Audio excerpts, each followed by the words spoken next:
right, hello everybody, and welcome to another edition of Meyer on the Move. I'm your host, Levi Meyer, and with me, my special guest today is Beth Butler. Hey, Levi. How you doing, Beth? I'm good. Happy to be tooling around the Grove in your golf cart thing here. Beth, thank you for coming on. Beth is a very special guest to me and to many people here at Compass that know her. Beth is the founder of Compass Florida. She is the first person that Robert Refkin tapped when they wanted to expand Compass into Miami or into Florida, and Beth was the first Compass person in the state of Florida. It's true. It was me and WeWork Space back in 2015. Oh wow, that's early. So yes. I joined Compass in June of 2016, and at the time I met Beth, I mean maybe you guys had 10 people. We had a little bit more. It was a slow start for sure. Well, by June when I joined, you already had more. Yeah. But when I met you about 6 months prior, that was it. Yeah. I mean, we opened with 4 agents when we launched in the middle of August of 2015, and we had our first 4 agents, which was Mercedes Saywitz, Bobby Jones, Christina Sosa, and Constantine Gorgas.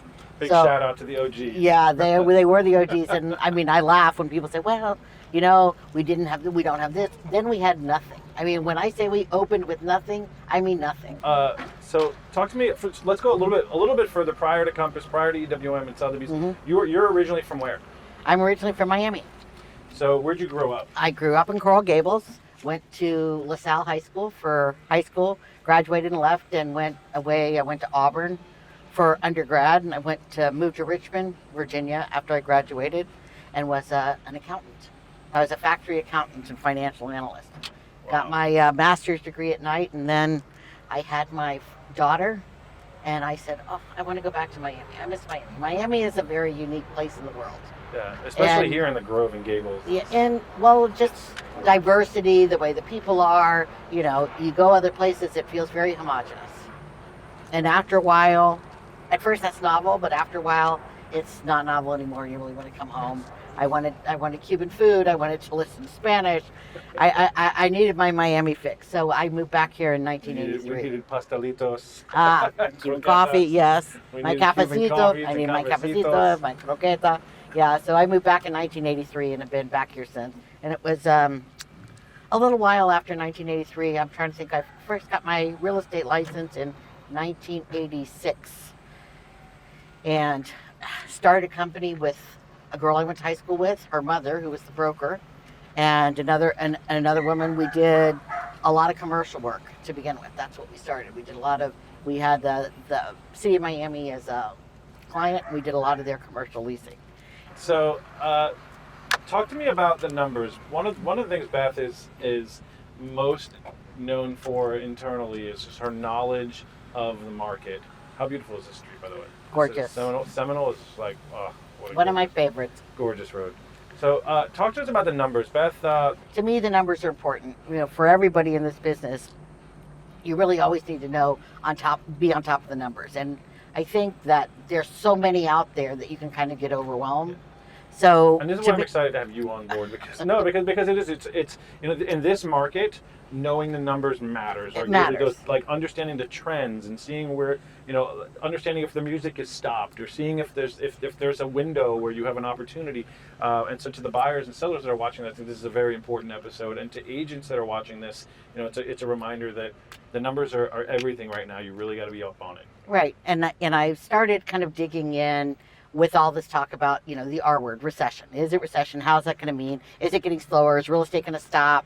This constant barrage of recession reporting really creates a lot of panic and uncertainty in the real estate market. So the numbers are really that anchoring type of documentation that you can think about, that you can go to, that you can say, yeah, I hear you, but this is actually what's happening. So what are you seeing? Can you give us a high level overview? So I think in May, look, we've been in really one of the best, if not the best, real estate markets we have been in for at least as long as I can remember. And Miami has always had a lot of, peaks and valleys and then some nice steady times. But this last peak has been pretty long running. And we had so many people move into the state, which has been great, right? I mean, since I've been in the business, which is since 1986, to see so many people move in, I've never seen that kind of influx of people all at one time. So it's been a big benefit to our real estate market. We had a decent amount of inventory. It's a balanced market, but starting in 2018, inventory started to build in 2020 with the uncertainty with COVID, right? People get nervous. They stop listing their house. I'm sure you can remember, wasn't that too long ago? People took their houses off the market. We had a little bit of an inventory climb in 2020 and 2020, but then from that point forward, it's like straight down to the trend line. Like a nosedive. Yeah. Everything that was on, everything that came on new, sold fast and furious. And of course, with that basic supply and demand, prices went up. So with the recession, everybody wants to know, so what is that going to feel like if you're in real estate? One of the things we really want to look for is the build in inventory, right? Back to that basic supply and demand. Where is inventory going? As of May, we were still at less than a 1 month supply in most markets, 2 month supply in some areas, but overall. Once we got into June now, I just pulled the numbers for June to be able to talk about it today, we started to see inventories now starting to pick up. We're at about 9,000 units overall. That's houses, single family houses, townhouses, and condos in Miami-Dade County. But again, to give that perspective. Yeah, let's put that in perspective for right? people. Perspective, when I talked about where we were at 2020, it was twice that. It was about 20,000. Wow. Going back to 2018, when we all felt like it was a good market, not a great market. I mean, average normal time days on the market, 60 to 90 days. Things, you actually could go through a price reduction cycle with the client. Yeah. You didn't really have multiple offers, and that was across all price points. That's when we had to have sushi at the open houses. That's and give away money, Mimosas get people to come. opens. Look, I remember those days. 2 more peacocks on our right here. I think we should have a peacock, peacock count. Maybe it should Bing, be a peacock bing. drinking game. I mean, I'm not sure. Anyway, inventory. So inventory really low. So you were saying like through the pandemic, we were at about a month and a half. Right. Now we're at about 2.5 months. We got down to about 5,000. And we're talking all of Miami-Dade County. All of Miami-Dade available County. properties to purchase. Correct. Okay. And now we're back up to about 9. Still just under 3 months supply, which is still a seller's market. And again, I didn't break it down. I would suspect, based on what I hear and what I have been able to look at preliminarily, a lot of that buildup is in the higher price points. I think anything, again, under $1 million is going to go very quickly. It's still flying. There's not enough of that inventory there. I was we just lost a bidding war, 22 offers. This was like this past weekend. Like Sunday morning, I woke up to find out we were that, and this was just the buyer gave it their best. They put in as much. They came as far as they could. They offered very favorable terms, but we were off by $50,000 on a $600,000 listing. So we went to 650, and the offers were over 7. Yep. And I think we're going to continue to see that. So the market is going to bifurcate just a little bit, right? So it's going to be a very different feeling experience and call it the $5 million plus market than it is in the $1 million and below market. So, and in between, it's going to, depending on the better neighborhoods, what the localized supply is, it's going to feel either you're still in a really hot market or you got a little bit more time. Just depends. So how does it compare to 2008? A lot of people asking me, is this 2008? Are we, if we peaked out? Has this been just this unimaginable growth period, and now we've hit the top and we're going to fall off the cliff? Or how does inventory compare to that time? Absolutely not. So back in 2008, we were at 50,000 units. 50,000 units? Yes. So I can tell you, like with bold double underline, this is so not 2008. And I think 50,000, and now we added 1,000 units to 9,000 this past month. Yes. So and in 2008 we were at 40 or 50. Yep. Wow. So we're still a long. So pre-pandemic we were in the 20s. Yeah. Now we're at 10,000 units, and 2008 over 40 something thousand. Correct. Wow. Correct. Huge. And you're going to see it. I mean, I think that we're going to see inventory start to build a little bit, not by leaps and bounds. It is the summer, right? This is typically a slow time in the South Florida, in the Florida market overall. We are still seasonal to a certain extent. And summer gets slow. It's hot. People don't want to be out even in a slow golf cart. It's still very pleasant driving around, but it's hot.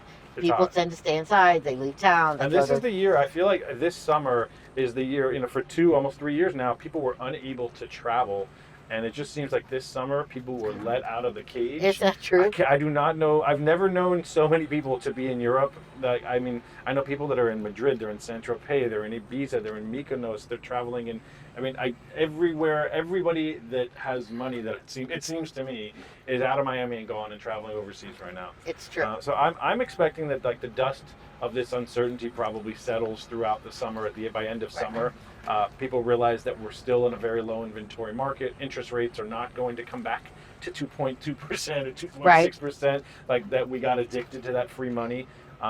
Maybe probably settle somewhere between 5 and 7.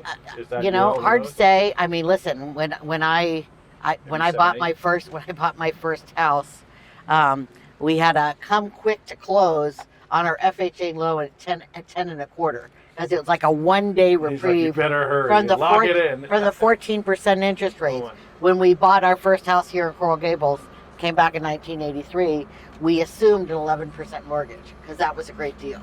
Unreal. So, people will still buy. Again, we are still a high percentage of cash buyers.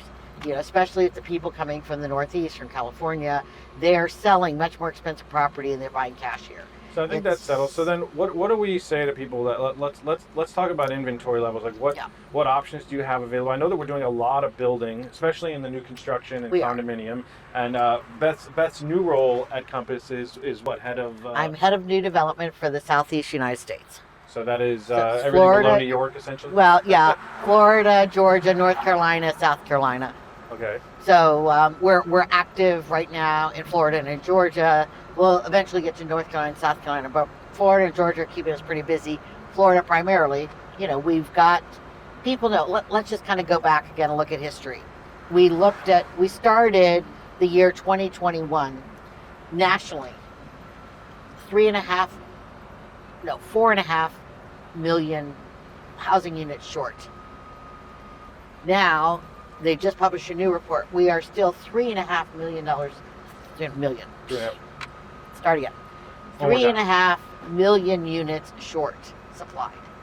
So that means there are 3.5 more people nationally that want to buy something that there's nothing. We have to be building. And again, that came from a lot of things, right?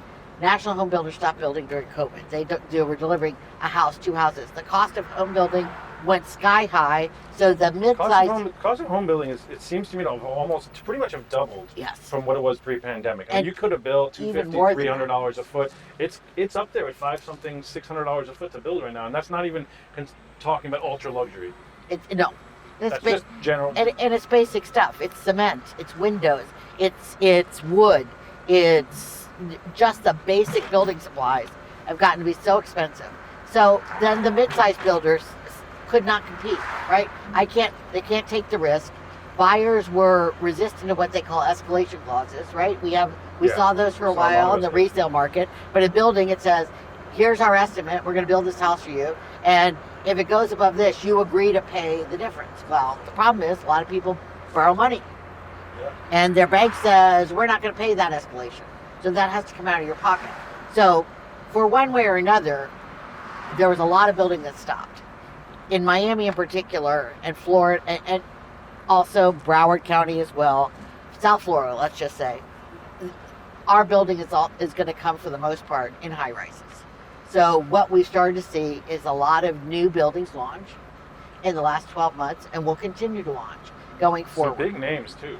Big names. Rattle off some of the big names. Related obviously has always been a big player in the South Florida market, and they've literally been super aggressively buying land. In fact, I heard tell that they sold a bunch of their land in West Palm Beach and now have been buying it all back to build buildings because they really want to be they understand that we've got to keep building in order to supply housing to the people that are moving here. So related is big. We've had big New York developers come in. Compass client, Naftali, the big luxury builder in New York, high rises. They've come in a big way. They've got 2 sites, one in downtown Miami, one in downtown Fort Lauderdale, are aggressively seeking more sites. Whitcoff who bought out all the remaining inventory that was held in the Miami World Center. And they're building 2,000 rental units. Just in that Miami World Center alone. Not even condos. They're just No, rentals. They're rentals. going to hold them like Rentals. Which is when I've been comparing Miami to a 1970s, 1980s Manhattan, where people are buying buildings, building buildings, and they're not planning to sell them. They're going to stay generational wealth because there's going to be a demand for the housing. And what's happening now? I mean, it's a shifting. Like, so where's the recession impacting real estate? It is impacting new development. And it's impacting new development and the availability to borrow money.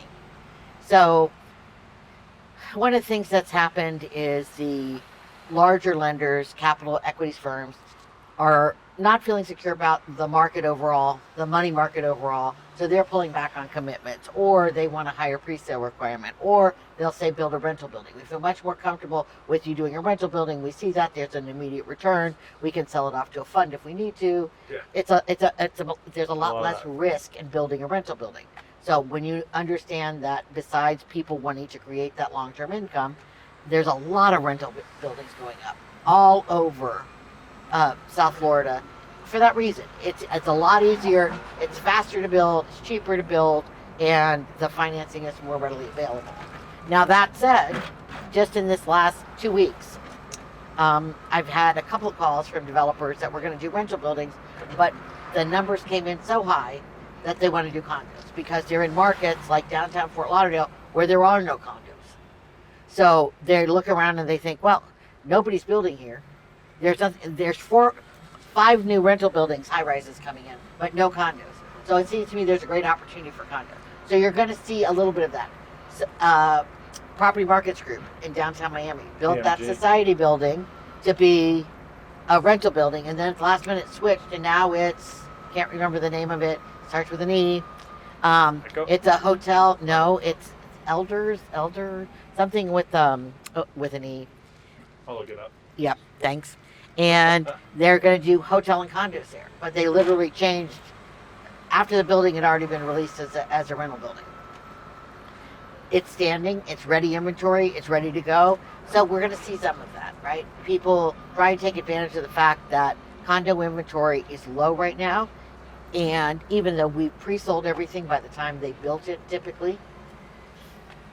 Well, we're seeing that a lot of the condo inventory that's out now is mostly sold. It is. It is. You know, I have people talking to me about buildings, and I'm like, yeah, they're sold out. You're going to have to wait. And they're going to have to wait for resale. There's nothing to buy there. And the difference is, I don't think we're going to see that huge amount of resales because traditionally, those pre-sales have been bought by South American investors that are looking to either turn a profit once it closes, or they're looking to rent it. So you get a high inventory of renters, and a decent amount of resale units come on the building the first 6 months after it delivers. Different now. These people are trying to live there. And they may not live there full time. It may not be all year, every day. But with these people that are moving in from the Northeast, you know, you need to live in Florida 181 days out of the year to declare residency.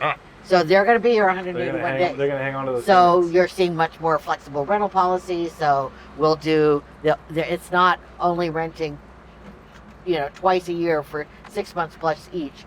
They're going to allow flexibility so that you can rent it multiple times a year for less than 6 months at a time, so that 181 days doesn't have to be consecutive. So if you want to be here in the winter and then maybe in May and September, you can do that and rent it the other months in between. So we're seeing a lot more flexible rental options coming to these new buildings. So give me a song. What do we got? I don't know. You must have thought of something. I didn't, because I didn't think you were going to make me do this. I'm going to make you do it. So I thought you were just kidding. So no, I did not give it. I love it. All right. Well, let's see. We have done musicals together before. We did because in Compass we've done in the first few years we did for every annual Compass anniversary we would call it. Beth led us, and by the way, I did not want to do these musicals either, for the record. Yeah, no. Yet still, but they were fun. So again, culture builders. Let's see. We did a Britney Spears. Oh, we did Taylor Swift. Taylor Swift. We did a Taylor Swift. What song was that? What's that called? I could do that one. It's either that or we're doing Grease. We could do I had the time of my life. Oh, that's not Grease. No, I'm sorry. You're right. That's not Grease. That's Don't Dirty Put Baby Dancing. Dirty Dancing. Dirty Don't Put Dancing. Baby in the corner. Don't Put Levy in the corner. Yes, that they filmed in Nobody where my puts Levy in the house corner. in North Carolina is. That was filmed in Lake Lure. So I've had the time of my life. It's a big song up in my part of North Carolina. All right, can we do that one? Oh my are you gosh, ready for it? it's terrible. Okay, you go ahead. You can sing How that. are you gonna help me out though? I don't know. Just sing. Beth, you're singing. Let's do it. I've had the time of my life, and I've never felt this way before.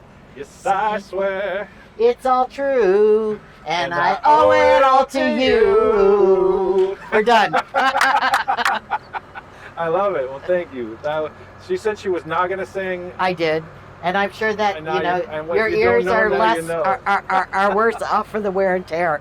Well, Beth, thank you very much for being on the show today, for taking a few minutes. Beth hopped in the golf cart, did a tour with us, and now has very important things to get back to. So again, thanks for being on the show.